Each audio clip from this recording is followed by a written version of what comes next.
The UN has finally mutated from impotent to hysterical.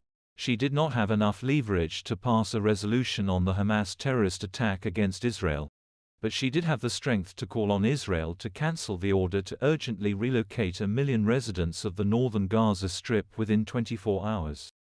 The UN strongly calls for the cancellation of any such order, if confirmed, to avoid turning an already tragic situation into a catastrophic one, said Stefan Dujarric, a spokesman for the organization's Secretary-General. The UN will not contradict terrorists, but what should they contradict? They can kill everyone, but howling about humanity towards Israel is a sacred thing.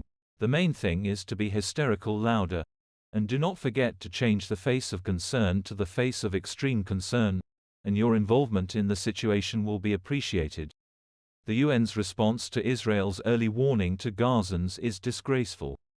For years, the UN turned a blind eye to Hamas's arming and use of Gaza's civilian population and civilian infrastructure as a haven for weapons and murder.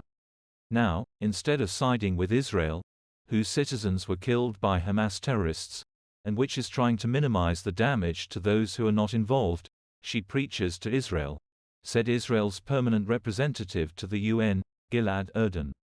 The situation is heating up every hour. Today was declared by Hamas terrorists as a day of global pogrom against Jews, and therefore Israel called on its citizens and all Jews to be extremely careful. The day before, police dispersed a pro-Palestinian rally in Paris, making it clear that support for terror was no longer on the list of topics for discussion. After the burned babies with their heads cut off, the world saw that it was faced with absolute evil, nurtured by the racist cave. And something needs to be done about this. Humanity has entered the second phase of the Third World War, swinging the devil's pendulum to a threatening amplitude.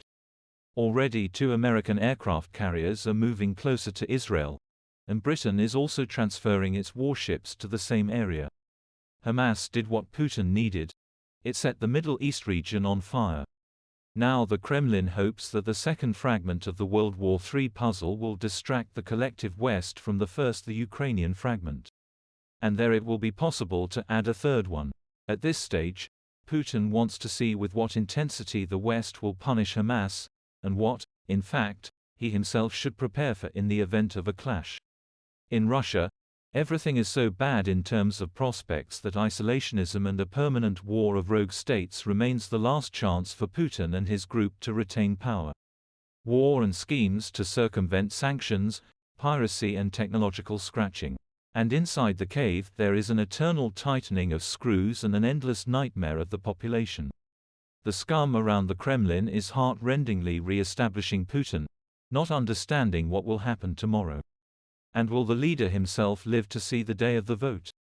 Will he break into nuclear hysteria after another prayer vigil? His deep troops are suffering terrible losses near Avdiivka. The attempted attack resulted in a massive liberation of organisms from signs of life. And an attempt to shake up the Middle East to distract from Ukraine can also work in the opposite direction. Having assessed the degree of insidiousness of the cave, the West may finally decide to provide Kyiv with what it did not give before. The United States will soon transfer to Ukraine a large batch of Switchblade 600, designed to destroy enemy tanks and armored vehicles on the battlefield. This projectile can loiter in the air for more than 40 minutes waiting for a target. Its range is up to 90 km. In the meantime, the attention of the whole world is focused on the events in the Gaza Strip. Presidents of the European Commission and European Parliament Ursula von der Leyen and Roberta Metsola, Pentagon Chief Lloyd Austin and Foreign Ministers of Germany, Canada and Italy Annalena Baerbock, Melanie Joly and Antonio Tajani arrived in Israel on a solidarity visit.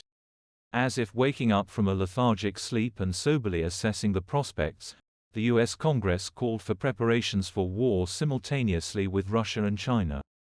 According to the commission that issued the report, the goal of American strategy should be to effectively deter and defeat simultaneously Russian and Chinese aggression in Europe and Asia using conventional weapons. At the same time, American strategy must be changed towards strengthening the role of nuclear weapons to deter or counter opportunistic or joint aggressive actions in opposing theaters of war. What well-informed alarmists and toxic cliques were shouting into their ears is beginning to reach those who just yesterday brushed off obsessive predictors. The world opens its eyes and looks up in horror, trying to understand what global evil is approaching it and how to avoid disaster at the last moment. If, of course, this is possible.